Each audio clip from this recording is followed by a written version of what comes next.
नहीं, एक्चुअली कल last session में अरुण जी ने जो कहा वो थोड़ा मुझे हिट सा किया, अच्छा लगा कि भाई इतना सब कुछ हम बात कर चुके हैं, इतना सब हम कुछ देख चुके हैं, इतना सब हम कुछ सोच चुके हैं, लेकिन फिर भी वो उन्होंने कहा राजा क्यों नहीं बन रहे हैं, वो एक सेल्फ इमेज, हमारी जो सेल्फ प्राइड है वो क्यों नहीं आ रही हमारी। तो उसी से कुछ बातें ध्यान में आई, जैसे मुझे भी, मैं अपना सोचता हूँ तो मुझे भी जो भी सेल्फ प्राइड आई है उसमें बहुत टाइम लगा है, ऐसे नहीं कि तुरंत आ गई है। मेरा अपना काम जजमानी पे था, जिसको हम कास्ट सिस्टम कहते हैं, और मेरे बहुत सारे दोस्त नाराज़ हुए मुझसे कि ये कास्ट जो इतनी ख़राब है, जो कि इतना एक्सप्लॉयटेशन किया है, तुम उसके बारे में बात कर रहे हो, उसको जस्टिफाई कर रहे हो। तो मुझे भी कास्ट को लेके बहुत संकोच रहा ना, कई साल रहा, अब नहीं है। तो ऐसे ही एक छोटा सा मुझे किस्सा याद आया कि मतलब मेरा ये संकोच ऐसा नहीं एक झटके में गया, धीरे धीरे ही गया है, और अभी भी है ही थोड़ा बहुत, ऐसा नहीं कि पूरा चला गया है। तो उसी की एक कहानी मुझे याद आई, I thought I share with you. Pawan ji भी कह रहे थे कि तुम देवी देवताओं की कहानी सुना रहे हो, थोड़ी अपनी भी कहानी सुनाओ, तो मुझे लगा हाँ वो भी ठीक है। तो एक्चुअली मैंने काफ़ी समय बिताया नॉर्थ कर्नाटक में भेड़ वालों के साथ, जो लोग भेड़ चराते हैं। वो कुरबा समाज है, और ये नोमैडिक लोग हैं। मतलब ये एक एक भेड़ वाला 200-300 भेड़ रखता है, और ये साल भर घूमता है अपने परिवार के साथ, और एक जगह 2-3 दिन ठहरते हैं, फिर आगे चले जाते हैं, फिर वहाँ 2-3 दिन ठहरते हैं और आगे चले जाते हैं। और इनका और लोकल किसानों का बहुत अच्छा रिलेशनशिप है ना। मतलब लोकल लैंड फर्टाइल होता है इनकी वजह से, इनको रहने खाने की जगह मिलती है किसानों के खेत में, एक बहुत सिम्बायोटिक रिलेशनशिप है। इनफैक्ट मुझे पहली बार ध्यान आया कि रिलेशनशिप केवल एक आदमी का दूसरे आदमी का नहीं होता है, बल्कि एक समाज का दूसरे समाज के साथ रिलेशनशिप होता है। मतलब इन दैट सेंस थोड़ा इम्पर्सनल रिलेशनशिप भी होते हैं, और वो equally strong, equally dependable relationships होते हैं वो।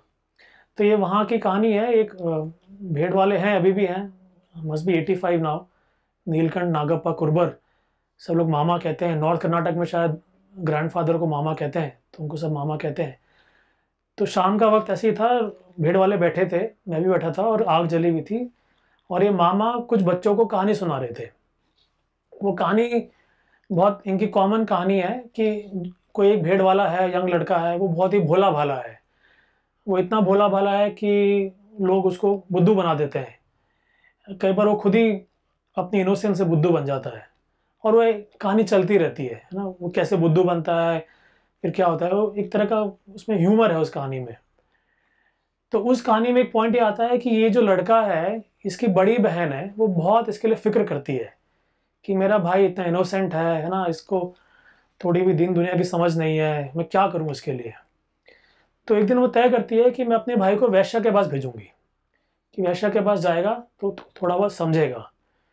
जब ये कहा मामा ने, तो मैं एकदम से हिल गया, क्योंकि मेरे लिए वैश्या शब्द तो बहुत ही खतरनाक शब्द है, और यहाँ एक बहन अपने छोटे भाई को वैश्या के पास भेज रही है। तो मतलब मेरी तो धरती ऊपर नीचे हो गई।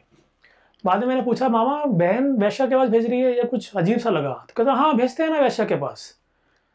ये बात मुझे समझ में नहीं आई। बाद में जाके वापस आया, थोड़ा बहुत पढ़ा लिखा, कुछ और लोगों से बात करी, तो ये बहुत कॉमन था।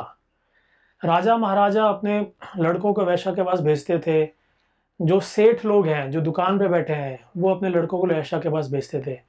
वैश्या क्या है? वैश्या वो होती है, एक इंस्टीट्यूशन है जो आपको व्यवहार सिखाता है, लेने देने का व्यवहार सिखाता है, उठने बैठने का व्यवहार सिखाता है, एटिकेट्स मैनर्स ये सिखाता है, दूसरे को पढ़ने का व्यवहार सिखाता है कि आप बैठे हैं अपनी दुकान पे, कोई आपकी दुकान पे आया है कुछ लेने के लिए।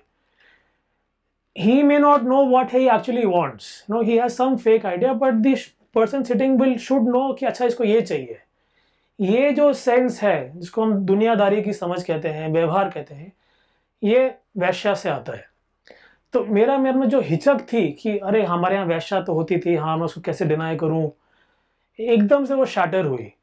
बाद में फिर ये भी सुना था कि जो प्रोस्टिट्यूशन है ना, it's the oldest profession of the world. तो मैं एक मिला, मैं एक उनको कहते हैं जो मंदिरों में रहती थी, मैं नाम भूल रहा हूँ, हाँ देवदासी, विशाखापट्टनम में एक कॉन्फ्रेंस थी, मिला, तो मैंने उनसे पूछा ये तो कि आपका प्राइमरी काम क्या है। तो उन्होंने कहा हमारा प्राइमरी काम है नजर उतारना, कि ऐसे समाज में लोग होते हैं जो थोड़े सेंट्रलाइज पोजीशन पे बैठे होते हैं, जिनके ऊपर बहुत गेज रहता है, हर कोई उनको देखता रहता है, तो उनको नजर लगती है। हम लोग उनके पास रहते हैं, उनकी नजर उतारते रहते हैं लगातार।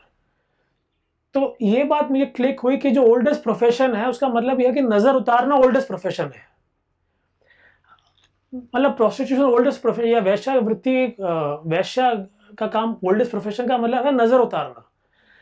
ऑफ कोर्स ये एक मेट्रियार्कल इंस्टीट्यूशन है, इसका जब कोलैप्स होगा तो उसकी वो हालत होगी जो आज है।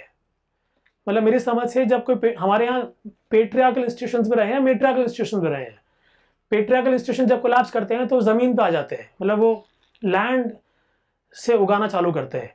और जब मेट्रियार्कल इंस्टीट्यूशंस कोलैप्स करते हैं तो वो शरीर पे आ जाते हैं, तो वो शरीर को अपना बेसिस बना लेते हैं अर्निंग का। लेकिन ये एक कोलैप्स्ड फॉर्म है, ये एक नो करप्टेड, बिल्कुल गिर गया वाला फॉर्म है। ओरिजिनल आइडिया जो था वो था नजर उतारना। अभी नजर उतारना क्या होता है इसमें, फिर मतलब मुझे उसमें कोई संकोच नहीं है, कुछ होता होगा नजर उतारना, वो शायद साइंटिफिक ना होता होगा, लेकिन ये मुझे लगा मेरे जीवन में एक ये बड़ी घटना थी जिससे मेरा एक संकोच टूटा। मैं भारतीयता, भारतीय समाज, इस सब बारे में खूब बात करता था और मुझे पर लगता था हाँ लेकिन देखो वैश्य थे, वैश्य तो पुराने थे, और मैं सोचता हाँ थे तो थे, होंगे, है ना, जातियां थी, जातियों में था, हाँ होंगे। लेकिन वो जो संकोच टूटा मेरा, मुझे लगता है वो मेरे लिए बहुत लिबरेटिंग है। मतलब अब मैं, मेरा ये कोई प्रिटेंस नहीं है कि मैं न्यूट्रल आदमी हूँ, है ना, नहीं मैं न्यूट्रल नहीं हूँ, मेरा बायस है इस धरती के प्रति, सिविलाइजेशन के प्रति। मुझे कोई न्यूट्रलिटी का मुझे ज़रूरत नहीं है, मुझे ऑब्जेक्टिविटी की ज़रूरत नहीं है। I have no interest in balancing east with the west, you know, maybe it's a good thing to do but I am not interested in that. And I just thought listening to Arun yesterday कि you know ये जो संकोच है ये रोकता है हमको राजा बनने से, ये हमारी छाती फूलने से हमको रोकता है।